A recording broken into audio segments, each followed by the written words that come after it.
Good evening, everyone. My name is John Kosik. I'm the town's emergency management coordinator for a long time, 30-some years, whatever the case. I'm with Officer Michael Smith. Yes, I've been with the department for over 22 years.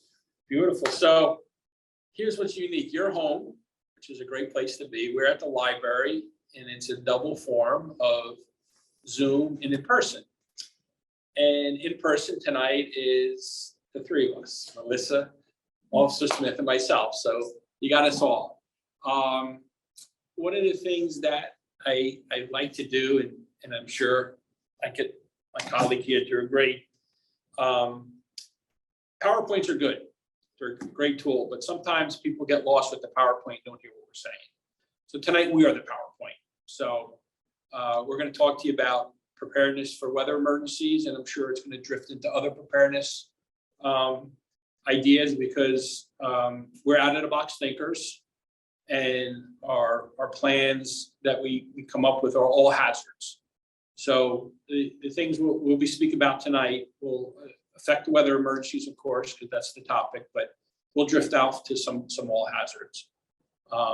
Let's get to the gorilla in our room, which is hurricanes, right? That's all over the news today.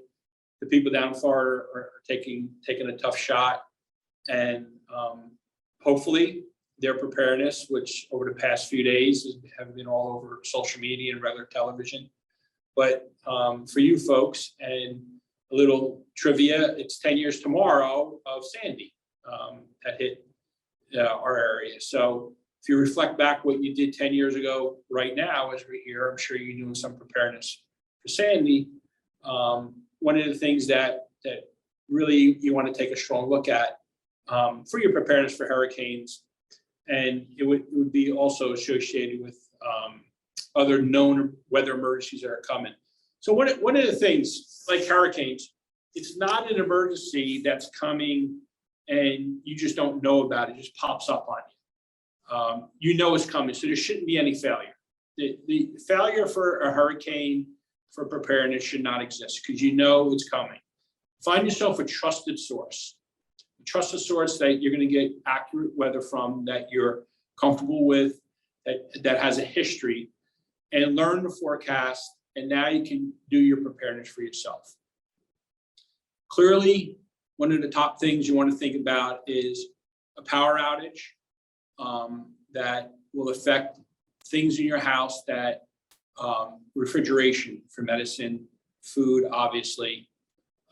You want to understand, if you don't have alternatives for power, a generator or devices, what they call UPSs, uninterrupted power supplies, that it's basically a bigger battery that you plug your equipment into that will last. You're gonna need to allow yourself to have an ice cooler, dry ice, to hold your medication, to hold some food to hang on to. So think about power, think about what you're gonna do if you lose power.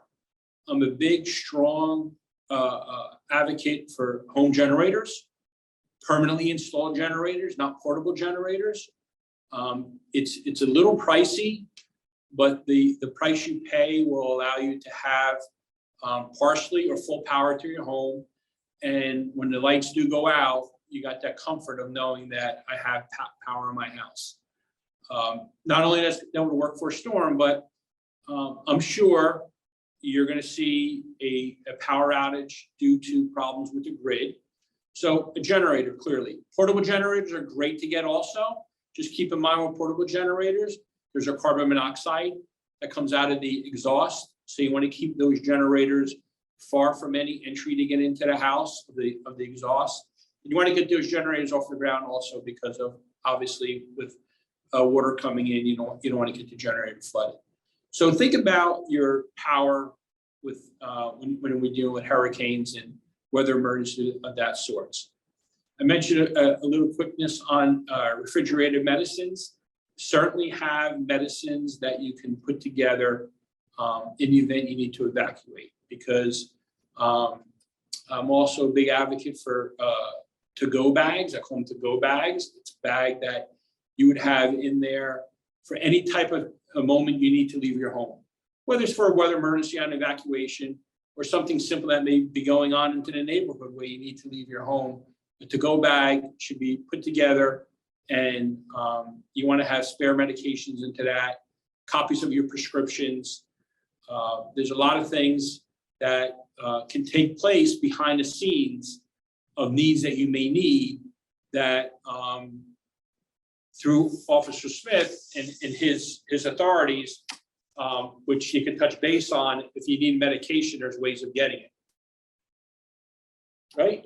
There is the ways. You can plan ahead and you can make sure you have an ample supply, but there's also hospitals that you can reach out to and some other 24-hour online pharmacies that you can get through your prescription plans and other sources like that. So be prepared, ask for extra. If a storm comes in from your pharmacy and your doctor, maybe they can give you a prescription also that will give you an extended amount of medication so that you have that. Also, for the go bag, make sure you have money. Make sure you have your identification with you and any important papers that you want. I also recommend that when you are getting ready for a storm, make sure you have some food that you have with you, stuff that's non-perishable so that you can eat in case there's an interruption with being able to get to the stores and buying food. So have a supply. I recommend about a week. What do you think, John? A week would be good, yeah. Good points, and this tails back to having a plan. So you have time really to make your plan now. And in that plan, a checklist of, listen, I'm gonna need to get medication, prescription copies. Gonna need to get some canned goods. Don't forget my pets. You're gonna have pets, you're gonna have to take pets to go with you. Make yourself a plan. The township has an emergency plan. And it's a 3-ring binder that's a 3-inch, and it's updated yearly, and it gets recertified every 3 years. But we have a plan for the whole township. Make a plan for yourself. This way, it allows you to not forget, go to the plan, understand what I need to have for my preparedness, my go kit, and if something should take place, you can go. Couple websites you can go to that are really big helpful to you. Ready.gov is very good. You can go to FEMA. FEMA.gov is also very good. And again, let's go back to trusted sources. You want to go to trusted sources. Yeah, I mean, you can click on the internet, and I'm sure you'll see pictures, a video tonight on the internet, probably a shark going through some main street down by Naples. You can get all sorts of fake stuff on the internet. Go to trusted sites that you know of. Ready.gov, FEMA.gov, Homeland Security. You can go to that website. New Jersey, NJ.gov, and they have links to different emergency preparedness areas to go to. So go to those. They'll show you how to build out the kit. The things that we want to tell you are these are immediate things that you may want to be able to have. Flashlights, batteries. Absolutely. For power outages, you want your flashlights, your batteries. There's kits that the Red Cross has for people to be able to look at. There's just so much out there that you can have at your disposal. Actually, right here at the library, if you come into the library, there's a lot of resources right here that can help you out. And actually, our township plan is here at the library if you want to view that. We have a question. Oh, great. Let's go. And it's for Tommy. It says, do you have any advice on obtaining extra medications from a pharmacy if insurance happens to be limited or if the pharmacy denies your request? Like, so what happens if you go to them and you go, hey, I need this, and they say no? Do you know of other resources of where they could go to try to get access to that in an emergency? So if you have the prescription from your doctor, and your doctor writes you, say, a 90-day prescription, and you take the medicine daily, you want to be able to ask your doctor that you want to be able to put prescriptions, and keep in mind, prescriptions may expire. So you want to get that information too for yourself, okay?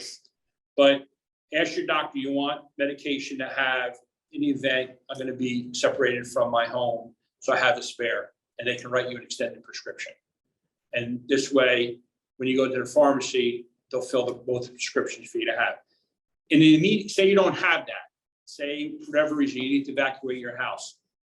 Through the office that I'm under and under law enforcement, we can get emergency prescriptions filled for you. We've done that in the past. We've had people that unfortunately been displaced due to a fire in their home, and all their prescriptions were in their home, which once they're contaminated with the smoke and the gases, they're no longer good. We were able to get their medication the next day on an emergency fill through what can do out of my office and what Officer Smith can do from law enforcement. Yeah, well, if you lose something, you can report it, or if it's destroyed, you can also report it, and that will assist us in helping you to get some medication to a pharmacy. So sometimes it's not an easy task, but you leave it on our hands, and we have avenues that we can do to help you out with that. But just talk to your doctor, get an extended prescription, and get those medications into the vials. The prescription vials you get sort of labeled, and put them in your to-go bag. And then as you go along, same thing with your food, you want to be able to recycle that. You want to use that medication that you normally would and then backfill it with the other prescriptions. Same thing with the food that's in your to-go bag. I call it bag, it could be a container, it can be a box, whatever, but I use the terminology bag. You can take that food, consume that food, and then backfill it with other foods. So that's a good question. I like that one. So we're looking at the hurricane, right? Probably you followed it all week. That's what you heard about. A trusted source. There's going to be different areas we have landfalling of hurricanes. And you look at, if you don't know now, the most dangerous part is the storm surge, the water. That goes along with your everyday rainstorms, your everyday flash flooding. Stay out of the water. Don't drive in the water. Please take the route around or just stop. Doesn't take much for water to lift the vehicle off and start floating away. I can't tell you the number of water rescues we've had it done in the township. People stuck in their vehicles in the water, and it's not understandable why they would go through the water, because there was other ways to go around. So please think about the water, stay away from the water. There's a slogan, turn around, don't drown. It's so true. So I'm sure Officer Smith had lifetime experience with that, being on the road as patrolman. Yes, so water is deceiving. You really can't tell the depth of it. So it's very important to avoid it. Because if you get in there, sometimes if it's over your head, we're gonna have to get you either with a boat, or if we're fortunate enough, we're gonna have a vehicle that can handle that type of water depth. So please stay away from it. Avoid it at all costs. If you get caught in it when you're driving, there's no water, call immediately 911 and we'll get out there and we'll help you. We'll get you out of the vehicles. But avoid the water. And best advice we can give you with the water. The benefit to water, and also you want to look at a to-go bag, is you want water to survive. You want to have enough water, a gallon a day per person. Also, it's also good to know if you're going to be getting a hurricane. There's a lot of utilities that get shut down prior to a landfalling hurricane. You will see, if you recall, when Sandy came across, you lost power before there was like any wind or anything, because what happens is the utility companies shut down their utilities, their infrastructure, in order to save parts and damage. So here's really good advice: fill up the bathtub. Use the bathtub to flush the toilets. Okay, you don't want to consume the water in the bathtub. You want to use that to flush your toilets, and have bottled water for you to consume that. Again, a gallon a day per person for the survival. Very important. Yes. Right. Well, yeah. A good idea is just always get an extra case of water and store up till you have enough water that you think they can get you through about a week worth of being without power or possible water interruption. Also, there's a lot of companies now that sell food kits. You can get, something for your family that can get you through a week without food. Yeah, that's a great point. So you probably heard of MREs, meals ready to eat. it's old, I think they still use them in the military, but, right, the MREs. They're commercially available now. And I'm told they're quite tasty, so. For a lot better names. Right, okay, you were in the military, so you would know how it is. So, yeah, so, again, these things, I'm probably not telling you anything you really haven't heard. Just like a little bit of a tidbit here. When you're asked to evacuate, we don't make that decision lightly. It's a lot that goes into our decision-making to evacuate. And if we put out an evacuation order, it is a high probability that if you stay, we're not going to be able to get to you, because the conditions are going to be such that we can't put our people at risk at a certain level to be able to get there. So when we make that decision, we're serious about that decision. Now, when you do evacuate, again, your to-go bag, remember your pets, remember your elderly, remember those with special needs. We have a sheltering plan that we would open a shelter, and you can come to our shelter when we open it, or go to a family or drive to another distance where you go to a hotel or that case. If you notice, there's a lot of people that get on the roads when you do evacuation. So it's tough to get fuel at times.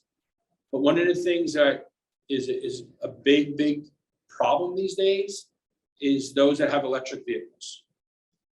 Charging.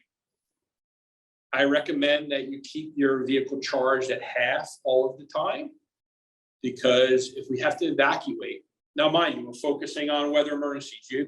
If you roll back when you had the Boston Marathon bombing, you had to evacuate immediately because they had this terror cell running around the Boston area, and they had to have people evacuate. So there are 709,000 electronic vehicles in New Jersey. Okay. Right now, there's only 800 charging stations. So figure that out. Where are you going to charge your vehicle? Keep that in mind in your plan. Okay. Where am I going to charge my vehicle? Charge it at home. I don't know how long it would take with the charging that you would have, but know where your charging stations are and where you're going to be evacuating to. Same thing with gas. Obviously, gas is much more available. Gas stations, you see the long lines, reflect back to Sandy. The lines are on a highway to get gas. Hopefully that has been fixed, because gas stations now must have a generator to keep their pumps. However, if you can't get the fuel to the gas station, you're not going to be able to get gas. So there's a lot of factors that roll around in there. Again, if you take care of yourself and your family, you're going to be that much far ahead of the person next to you that has not done that. So I have a question, but it's not gas, it's a step earlier. go. So we have a question about water. So say people weren't able to get all the water they need, they've run out. Do you have advice on water filtration or things like that in case they were not able to get, if there's a shortage of getting bottles of water or they just ran out? Do you have any advice on that? Well, if you can't boil your water, the best thing to do, there are water filtration kits, but you have to follow the directions precisely. So you have to be careful. That's another good reason to go on to NewJersey.gov or to FEMA. They will bring potable water to the area so that there's points of, water collection points where people can get water. So that's why it's very important to have some water stored for yourselves. If you can't do it, there are kits available, commercial kits. Great point. Really good point. So I'm talking preparedness. I'm talking today. Now, one of the things, and it rolls into what we experienced during COVID, was some supply chain issues. So that's a really good question, considering if I can't get the water now and I need to start to do filtration, there's commercial filtration units. Again, trusted sources to kind of, I can't recommend a certain unit that you'd be able to use. During an emergency, during a disaster, we can get you water. We can supply you water. So through the emergency management system, we're the base level, the local emergency management. And then there's a county level of emergency management, a state level of emergency management, and then a federal level of emergency management, which is FEMA. So if I don't have the resources in this town to help, I go up through that ladder to get the resources. I'm very confident that there's not a resource I would not be able to get. The hard part about getting resources is the time frame to get them. Depending on how, if the emergency is just narrowed down to East Brunswick, if the emergency is only affecting East Brunswick, obviously to get the resources here would be much easier and quicker. If it's a regionalized resource, rolling back to Sandy, which took several states, it's a little more difficult to get the resources here. That's why I'm a big person to say, have 3 to 5 days of services for yourself to be self-sustaining. Again, this is your plan to take care of yourself and your family. Think about yourself. This is the time you need to be selfish. Say, I want my plan to be built out so I have enough goods in my go bag, I have enough goods in my home to be able to sustain myself for 3 to 5 days. From that point, there's certainly resources that we would be able to have here. When Sandy came, we had plenty of resources to able to help people that needed. We were giving those MRE ready to eat meals to people. We were giving water. Our plan was robust enough that if you recall, we were actually selling gas to our residents to purchase gas in their gas cans so they can keep their generator running while the highway was shut down. We had a plan to be able to get our gas distribution to our municipal gas pumps which are all backed up on generators, while the commercial gas stations on the highway weren't able to do that. So we're comfortable with our plan, the way we are, that in that 3 to 5 day period, we will have resources available to take care of your needs. Well, there's a lot of planning. You did a lot of. There's a lot of planning, yeah. And it goes between the police department and emergency management. Right. And they know it's coming, so they plan ahead and they make sure we have resources available. And that's how I say, like, when this hurricane season comes, there is no reason to fail, because I saw a disgusting video an hour before I got here tonight, and you can pull it up online, horrible video of the Naples Fire Department flooded out with their apparatus. That's a failure to plan, period. They knew the hurricane was coming. That apparatus should have been moved to higher ground. So now that apparatus is all gonna have to be replaced. Fortunately, nobody was hurt, but that's a failure to plan. We're comfortable enough, and we have such a good relationship with our emergency management folks in town that when an event's gonna come, we plan it out. Now, a sudden event, an earthquake, or a tornado spins up, flash flooding, these are events that you need to be prepared for now, and you're not gonna know when that earthquake is coming. You're not gonna get that notice.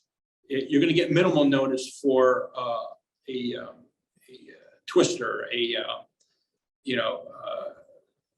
flash flood. You're gonna get minimal notices on that. But the snowstorms, the nor'easters, you're gonna have notice on those. So those you should definitely be prepared for. Have yourself, and again, everything I'm giving you is available online, available. You can contact our office. I don't know, Melissa, if you can put up our contact info at all. No, I can put that up, and we also have, resources for county and because it's emergency preparedness week, so we have lots of great resources that we can give you as well. So there's no reason, there shouldn't be anything you should go with doubting or questionable, because if we don't know the answer, we can get you the answer. I'm comfortable enough that the community is resilient enough and planned enough and ready to respond, recover, and mitigate the 4 stages of emergency management: planning, responding, recovering, and mitigating. I'm comfortable enough that we're in this position. We have buy-in from all township departments, from all our volunteer services. If we have to shelter, we'll be able to shelter you. We have that equipment available. So those aren't things you should be worried about. Worry about yourself and your immediate needs. Keep in mind of your pets, as I said a little bit earlier, put a plan together for them. We do have pet-friendly shelters. Depending on what the pet is, there's some pets you can't mix with each other. That's pretty obvious, but it's a big part of people's lives, and we understand that, we acknowledge that. You need to do that also in your planning. That's really important for you folks. Please, I want you to really think of that. I also would like to see people get more involved in their own exercises, that you understand that if I need to evacuate, I'm going to be able to contact somebody that I'm evacuating to, and they're going to know where I'm at. They're going to have the proper numbers. Because one of the things, and Officer Smith can touch base on this, is accountability. When they go to a location to see if anybody is there, they want to be able to find out where they're at. Yes, phone numbers are important also for a family. If you have a central place to meet, if you got separated or if you were out, if we had a sudden natural disaster hit, or put a plan for it, make sure you have a place where you can meet. All right, that you have that, you talk about that so you can safely do that. Also have information on all your loved ones so that we can, phone numbers that we could possibly get a hold of them if you can't. Anything like that, anything that you can do to minimize something that's so overwhelming when that happens. You want to have pre-designated points where you guys can meet if everybody's out and they're not together. Good ones. I have a question. Yeah. How can people get the information and access to? I know that you tweet a lot. I know they're civic ready. What's the best way to people to find information of when the township is making a decision? Where's the best place that they can look so, or they know they'll be able to get that information in a timely manner? So we have, if you go to our website, ebpd.net, ebpd.net, or eastbrunswick.org, everybody links to each other. Our primary social media is Civic Ready. You can sign up for emergency notifications. When you sign up for emergency notifications, there's a bunch of check boxes on how you like to be notified: email, text, phone call. You can do that, and you will get notification. And here's our rollback to trusted sources. When you get an email or a text message from the Civic Ready from East Brunswick Police, it's business. There's no fluff going on. It's business. We're not saturating emails going out that links to Twitter and Facebook of nonsense. We really want you to pay attention, because we're not oversaturate another one from them and they just swipe off. We don't want that. You can follow me on Twitter. It's Austin Kosik, AUSTIN. Maybe you can put that in the chat at Twitter. I will link over what goes on Civic Ready, and then I will put something out and they'll reverse link it back. And again, I don't put out any fluff. I put out accurate information, maybe information people don't want to hear, like the highway is closed. You might not hear it, but it's accurate information. And if you follow those sources, we believe obviously they're trusted, and we make sure we get that out. So I would certainly, and if you're not, there are people that are not into the computers or anything like that. We do make phone calls also. We'll call out a phone message. People are having a tough time answering phones these days because there's so much spam that's going out, and want to extend your car warranty when you don't even own the car any longer. So those are the ways that we get our information out to you. So is that helpful? Okay. Yes, and I included the links to that into Civic Ready, and also just if the people don't want to go through the link and everything, the text number to text the alert to get Right. it signed up for their phone. Perfect. So hurricanes, quick snapshot on that. Let's roll into a little winter weather preparedness. A nor'easter is essentially, it's a winter hurricane, I guess, through science. It may not be, whatever the case, but if you look at how nor'easters come up. So nor'easters is our big buzzword when we have our snow. So I'll tell you what our preparedness is for nor'easters, and you'll see it on our roadways. We have this brine we put down. obviously that helps you to drive. That's basically, you see that liquid down, usually a day and a half before snow that comes in. You see those white stripes, maybe 6 stripes going down a roadway. It's a brine. And basically, the easiest way to put it, it's kind of like spraying Pam on your cooking frying pan, so you can scoop up whatever you're doing. That's what we do with brine. It kind of coats the roadway so we can do a scoop up with snow. Now, we're not going to brine anything where we're scheduled to get any storm over 6 inches, because it's a useless brine. It's useless at that point. Or we're not going to brine if there's going to be rain events, because it's just going to make the brine go away. So that's preparedness on our end to help you drive better. One thing on the driving end of it, there's no parking at any street during snow in East Brunswick. Officer Smith can tell you why. Well, plows can't get through. If plows can't get through, we can't clear the roads. If we can't get through, clear the roads, we can't get fire apparatus down if you need it. We can't get police officers to your house if it's, even though we have 4-wheel drive vehicles, if the snow is that heavy. We need to clear the roads so we can get to you in a timely manner. It will take a lot longer if we don't clear the roads and allow the plows to do their job. So I know that's inconvenient, but there's a reason for it. So please do not park on a roadway. And if you do, Officer Smith and his friends can make your cars get ticketed and towed. Now, that's what we do to help you. Our preparedness on that end. For you to help yourself is put this out here for deep snow. Get out there and clear the vent around your dryer, because that can back in and give you some carbon monoxide. Same with if you have a direct vent. I'm trying to think. Okay. The direct vent, some people, you have direct vents for your hot water heaters, direct vent for your Furnace vent, yeah. Clear that. Make sure you clear that, to back the carbon monoxide up into your house. No. And we have had emergencies because people had carbon monoxide poisoning because those vents have been blocked. So that's just a little tidbit when you go out there.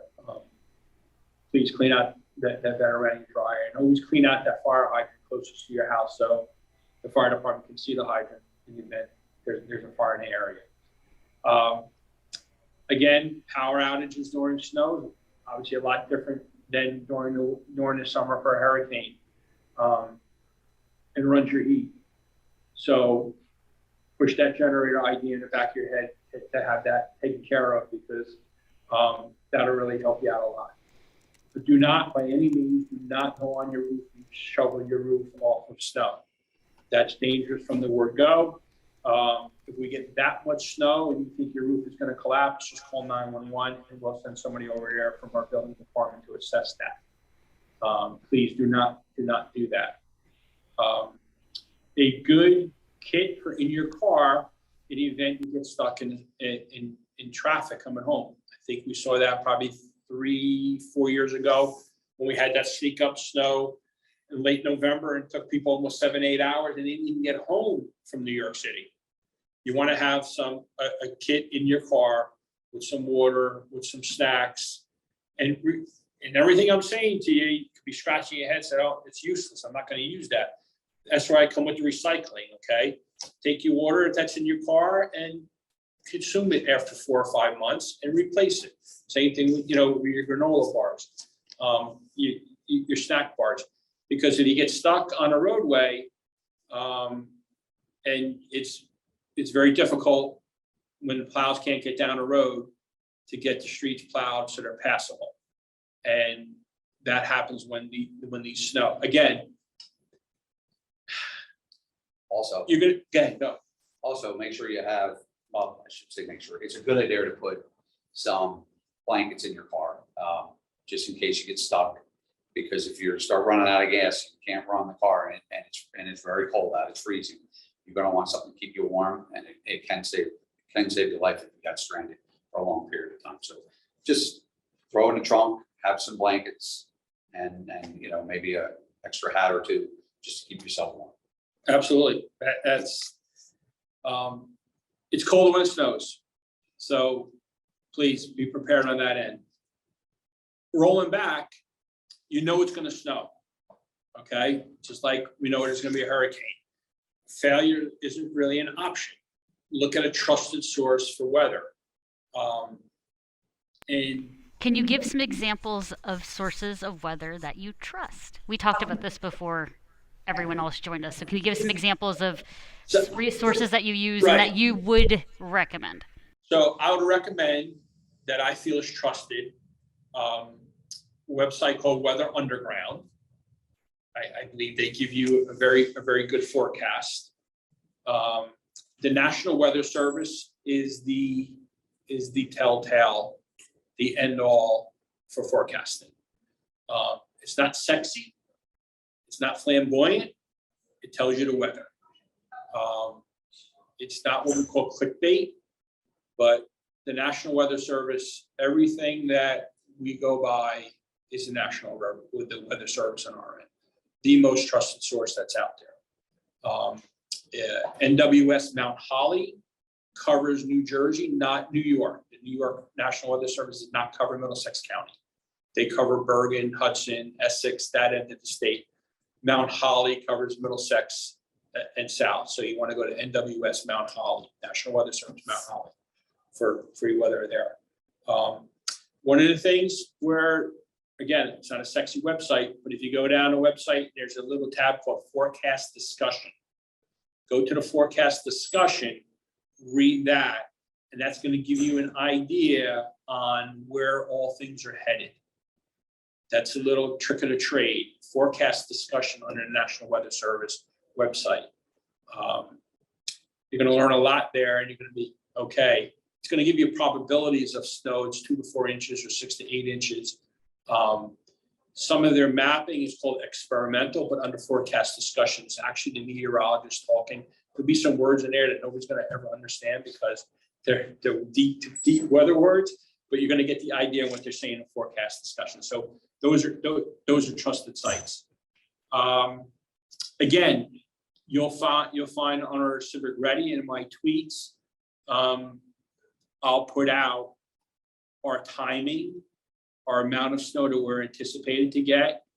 And if the recommendation is for you to limit your travel or not to travel, we're not doing that to be alarmist. We're doing that because it's in your best interest.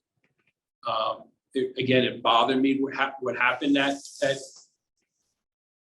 think it was a Wednesday, where it took people 7 hours to get home.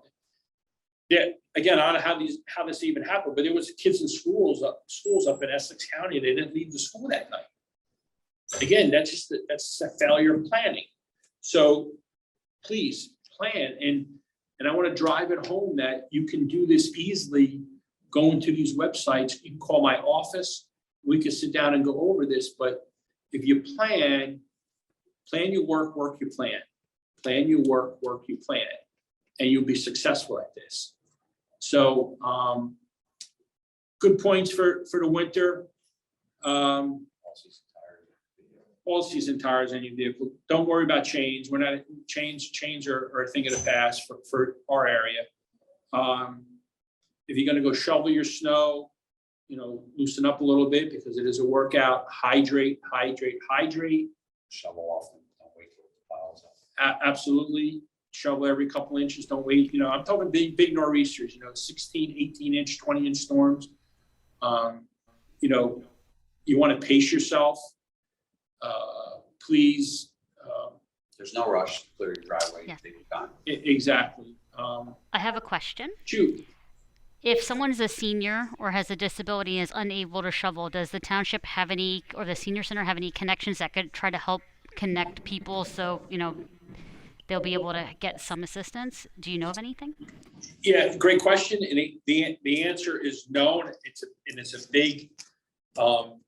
a big pet peeve for me. It's very difficult. It's extremely difficult to hire somebody to shovel your sidewalk. You get somebody to plow out your driveway, people don't want to shovel your sidewalk. And it bothers me because the people that are disabled and people that are seniors, I would not expect them to go out and shovel their sidewalk. There is a town ordinance that you need to be cleared. I believe it's in 24 hours. But when you're disabled, so it's a push-pull. My suggestion would be is contact the civic groups that have youth in it, contact the schools that have youth, and explain your situation. And to see if there's somebody that'd be willing to put you on a list of doing snow removal. It's definitely a big problem. And one of the problems that I see, and I know Officer Smith does, is access to your house for the emergency responders. We would like that sidewalk to be cleared, and we're gonna get to you. It doesn't matter, we're gonna get to you. But we'd like to see that sidewalk cleared, because it's a little bit easier if need be, if you have an emergency medical problem, you need to bring a stretcher in or whatever the case, it's easier to have that cleared out so we can do the rolling. So check with the civics groups, the Boy Scouts, the Girl Scouts, maybe the Elks, maybe different civic organizations.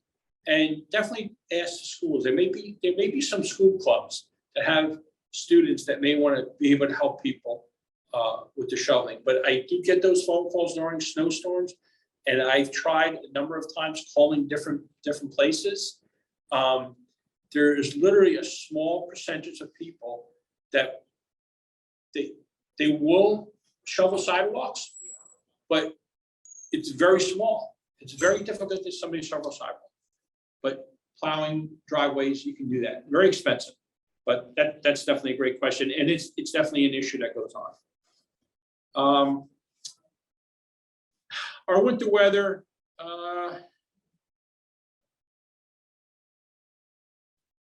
sand, cat litter, ice melt, purchase that now. We all know when the storms are coming, everybody runs to the stores. Those are things you can get ice melt now, or rock salt or ice pellets. And they have pet friendly ones. Pet friendly, and they don't expire. You can hang on to that. Certainly, I would recommend to get that now. Get that person to do your shoveling now. Don't wait till the storm is on TV, because, see if you can retain someone now for that. If somebody, maybe you can talk to somebody, if you have a lawn service, if somebody does your leaf removals, they may be able to help you with that. So hurricanes and snowstorms kind of like intermingle in that way. The cold temperatures, okay? If we get down to a below 32 or freezing temperatures and you lose power, it creates more of a hazard for you than if you just lose power during a regular snowstorm. As Officer Smith mentioned, the blankets are always a top priority. Do not heat your house with candles. Very, very, very dangerous to heat your house with candles. I can't tell you how many fires we've had with people with candles. It seems to kind of peak up during December for Hanukkah and Christmas. People burn candles and they'll fall asleep, whatever the case, and we have fires in that. So don't heat your house with candles. If you lose your heat, your power, and your heat during a deep freeze, you really need to have those blankets, but you got to have a plan to leave. You have to plan to go someplace to a sheltering area. Individual power outages, basically, they're going to get fixed quicker than a regional power outage. You want to know having your important documents with you. You want to have the phone number for your power supply. It's either JCP&L or PSE&G. Have your account number handy. And that goes for any power outage that you have. Calling the police department will not help you get your power back on, because the power companies work similar to a library. It goes by your account number. They need to have your account number to understand why you lost power, whether it was a regional power outage in the neighborhood or a regular, or from their pole to your house, which they call a drop. So calling the police department doesn't get you power back. It only slows you down, because they're going to tell you need to call your power company. If it's a regional-wise power outage, which could have a big percentage on why you lost power, but there also may be a problem with your circuit going into your home. Regional-wise power, I'm working on that. Our office is working on that. Our dispatch is working on it. Our police officers are working on it. We're working on regional power outages. But you need to let them know, because the more times they know what circuits are out, what accounts are out, their restoration process is different for every account that is out, for every amount of power that is out. So I just want to make that point to you. Calling the police department does not get your power back any quicker. They're just going to tell you to call your power companies. So have those numbers handy, have that account number handy, and you'll be able to explain to them what's going on. So with the cold weather, if you lose your power, you definitely have yourself a kit ready to keep yourself warm, and someplace to go. Keep a full tank of gas in your car. Absolutely. You know, again, these are no reason to fail, because you know you were going to get cold weather. You don't wake up one morning and realize it's 10 degrees out. You were told it's going to be 10 degrees out a day or two before. So as Officer Smith said, and again, I'm a half a tank person, never go below a half of a tank, get that tank filled up, you know, or have your electric car fully charged, because if your power does go out and you need to go someplace, you're ready to roll. That's why, as you were saying, if you can't afford a in-home generator, you're not gonna lose heat. Exactly. Again, things to think of, capital expenses for your home. And even if you get a smaller generator, there's only going to be certain components you can run on it. And you're going to have to pick what that's going to be, whether your refrigeration, your television, your computer, your heater, your air conditioner, that's going to be based on the size of the generator that you have. You know, a great capital expense for your home would be an in-home generator that would automatically turn on, automatically turn off, would power everything in your house. And think about what that one incident, whether it's 90 degrees out and you got your air conditioner back, or 20 degrees out and you got your heat back. I think everybody would say, across the board, that was a good investment for your home. Question. Yes. Are there designated official heating and cooling centers? So if someone goes to 211 or whatever it is, what are the designated places? I know the library isn't an official one, but I know that we are always a recommended spot. But are there any official points in the community? Right. So official designated 211 centers, no. We will never let you be too hot. We'll never let you be too cold. We will find a place for you to go. We're advertising you to go. It gets too hot, I always push out the library. I always push out the mall, movie theater, house of worship. Okay, they all have air conditioning. They're all open. They're all places to go. When it's cold, typically speaking, during the day, people are okay when it's cold, but those places, again, highly recommend. Our senior center, we recommend that. If you don't have a place to go, we will put you in a place where you would be comfortable. Okay, our police department lobby would be considered our 211 center if somebody was to call up. Our police department lobby, because the 211 system, the way the 211 system is set up, in 211 that's the 911's for emergencies. 201 basically is for everything else that's run through the state. If you have a question on anything of that nature, but you've heard of a code blue. The only requirement for that is out of the element and a bathroom. That's all is required. Okay, I think there's more here at the library than that. That meets those objectives. And there's a lot here at the library to go to. A lot more in a covered mall, in a movie theater, in a house of worship that you can get from that. So that's how we run it here. If there's a storm and we open up a designated shelter, we will tell you where that shelter is. The shelter is based on geographically on what part of the town is affected by the storm. During Sandy, we opened up 4 of them, and one was a pet-friendly one. And we were very big on opening what we call comfort stations. And it mends in with what you mentioned about a heating and cooling station, but a comfort station. And we learned that very quickly during Sandy is we need a place to charge your social media, phone, and your computer, because that is the connection. people wanted a place to charge. Yeah, Also- we had charging lockers out, and people were coming last year, bringing their devices, and Yes. Isaias especially too, because half the town went out. So let's just say the municipal complex was full of lots of extra outlets during that time, Right. and it's a critical thing. You don't think about that and how critical that is now. Battery operated radios too. Everybody has gotten away from them. They're a good thing to have with some extra batteries so that you get information.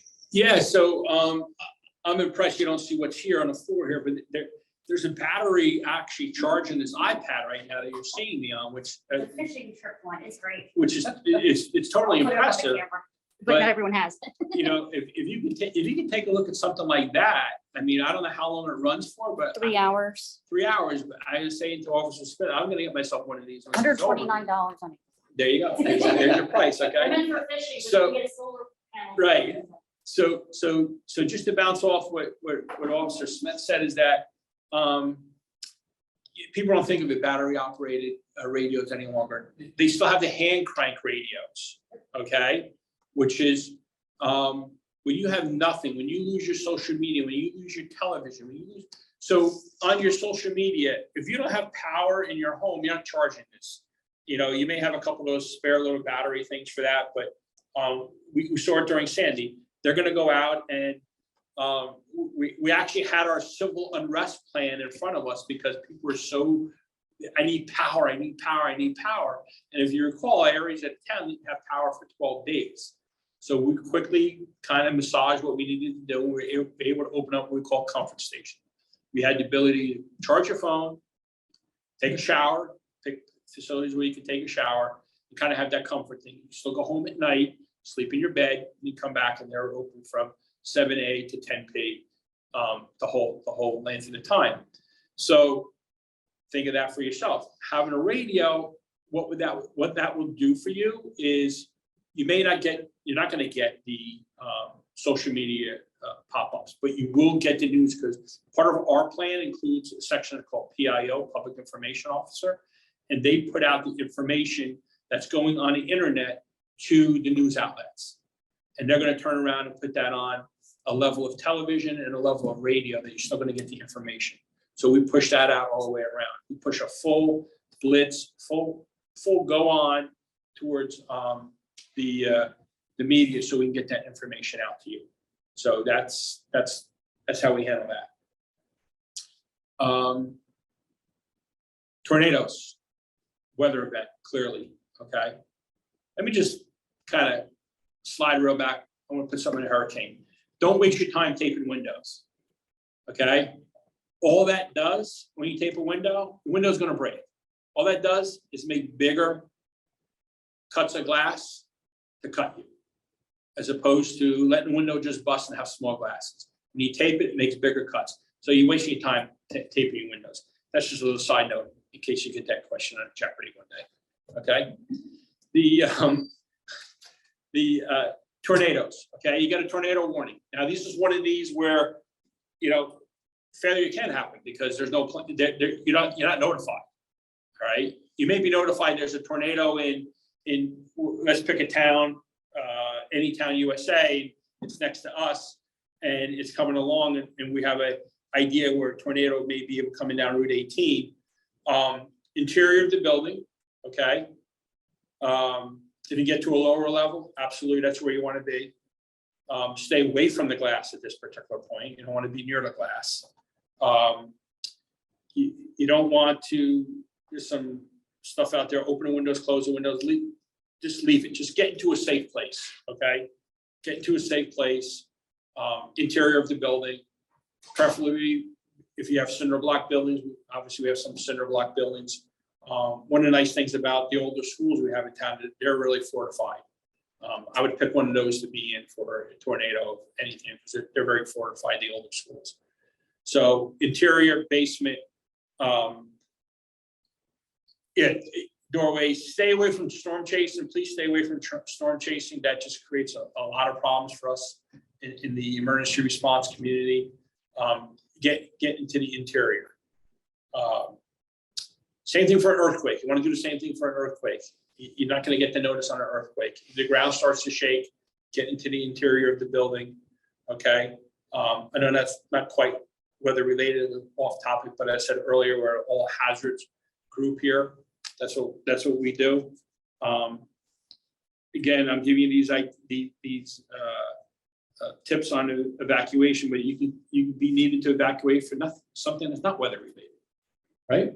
Yeah, gas leaks, fires. Exactly. There's numerous reasons that we would evacuate. Electrical issues, something that poses a threat to the public. So we might have to get you out of the area for your safety. Or as I mentioned earlier, a terrorism event, a criminal activity that may be going on.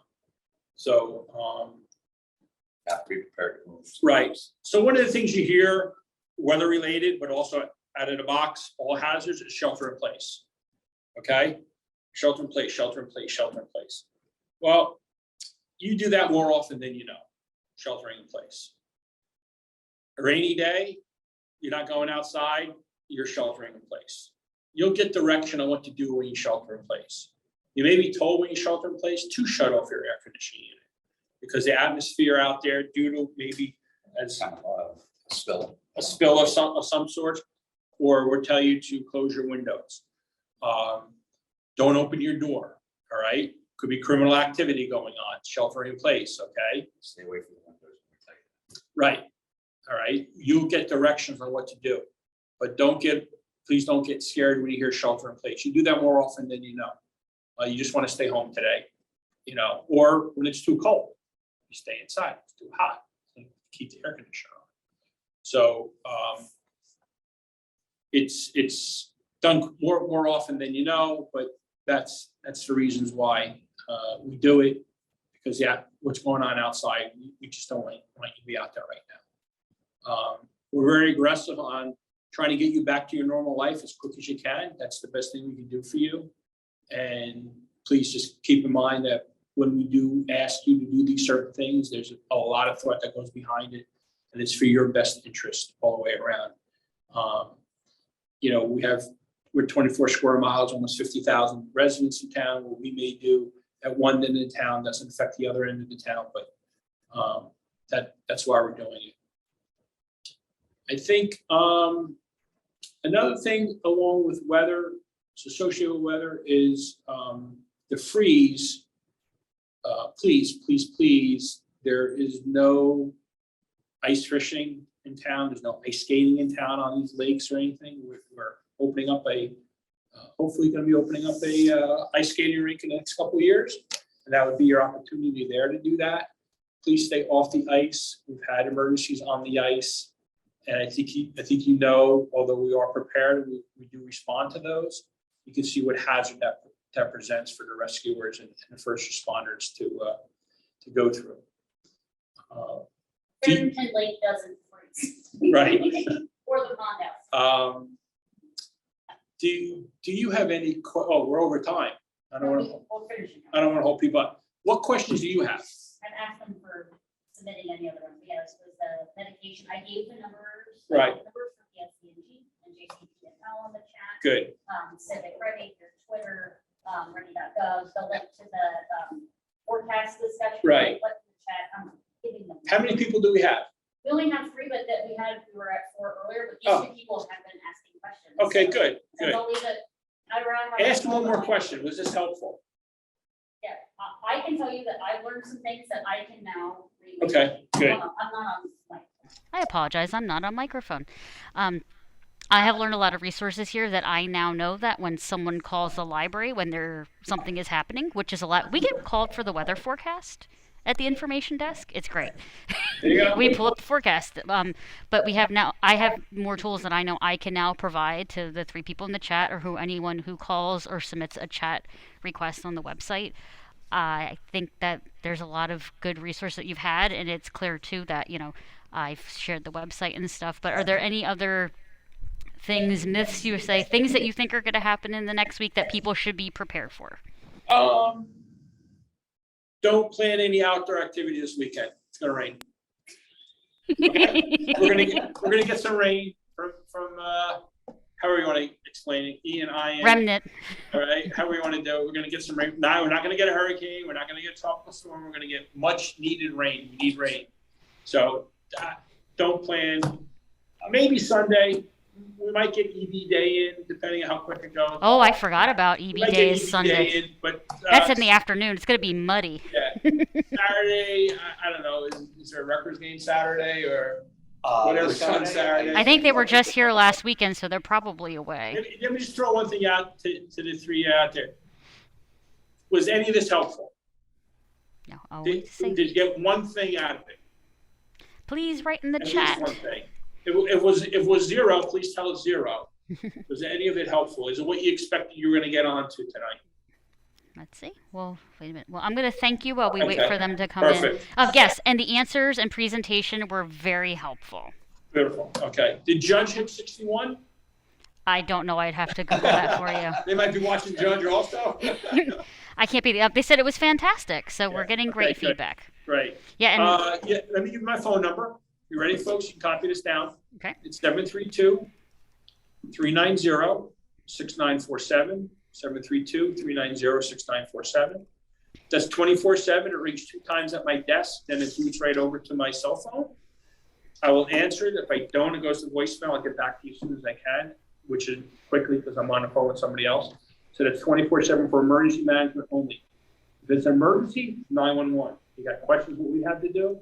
732-390-6947. I have an interesting question actually, because there's now that electrical vehicle spot on the complex. Does that have a backup or anything? So if someone did try to come over here and plug into that It's EV, connected to our generator. it is okay. Yeah. Well, I'm just thinking like, wait, we have what 1 or 2 EV spots in the But- complex. Again, I want you to keep in mind that if you got electric vehicles, and pass this on to the people that you know, okay?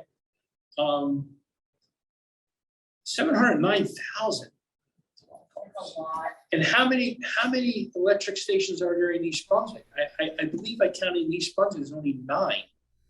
Yeah, they're so- all at the mall. There's some here. Right, so think about That's- that. We have the one here at the municipal complex, 1.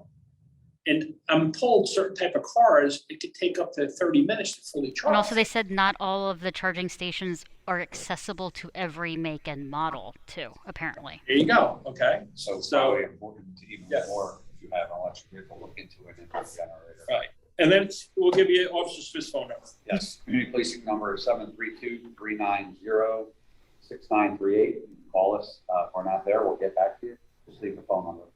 And there's a lot of resources on this side under community policing.